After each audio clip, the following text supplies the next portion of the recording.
Hi guys, I have always had Canon cameras and I have found that the JPEG images produced by the Canon cameras are always extremely good, especially the skin tones. Then when I import it into Lightroom, the raw files always look a little disappointing. I can never make it look exactly like the JPEG images that I get straight out of camera. So let me give you an example. So this is a picture of my daughter. On the left is a JPEG and on the right is a raw file.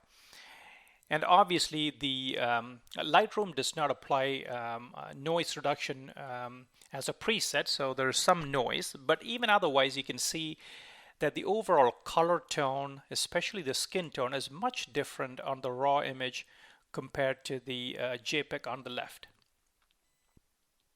So I have to put in a lot of work to make the raw file look like the JPEG straight out of camera, and that led me to wondering, why do I have to put all of this effort in shooting a raw file only to spend hours and hours trying to make it look like the JPEG when I could just use the JPEG? Because remember, camera manufacturers put a lot of effort, a lot of research to make sure the JPEG files are pretty good. But anyway, let's see if I can make the a raw file look somewhat similar to JPEG. So for that, you have to scroll all the way down to the camera calibration on the bottom, and I can play with the sliders to try to visually make the raw file look somewhat similar to the JPEGs. So here I'm adjusting the sliders back and forth, and I can spend several minutes or hours trying to fine-tune these. And I think that somewhat looks similar in tone to the JPEG. So let's apply some noise reduction as well. And now it's starting to look somewhat similar to the JPEG on the left. I'm quite happy with this. So what I can do is, once I find something that I like, I can create a preset. And if you just go there, click on the plus sign and create a new preset, every time I import someone with people in it, I can choose that particular preset. So I just click that button and I can have the raw file looking somewhat similar to the in-camera JPEGs.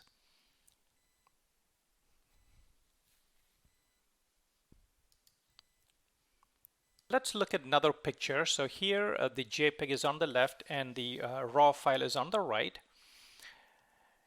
And this is the way Adobe renders raw. Now with one click of the button, I can make it look similar to the JPEG on the left. Okay, this is a easy workaround, but remember, this may not necessarily work in all scenarios. So here, see, the hair looks a little different compared to the JPEG. I guess it's a matter of taste, which one you like. I still like the JPEG a little better. The skin tone looks a little more natural. Now remember, if it's a different lighting condition, if there are different hues, the preset may not always work exactly and may not look exactly like the JPEG out of the camera. So that brings me to my previous point, right?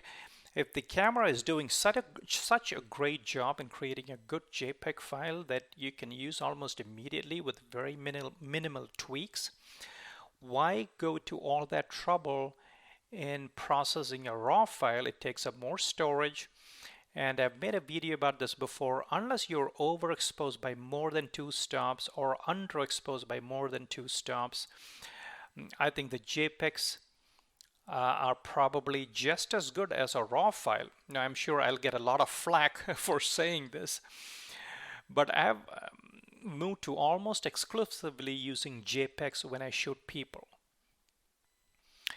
Now if I do shoot animals or birds, which are often more challenging, I shoot JPEG plus raw or JPEG plus compressed raw.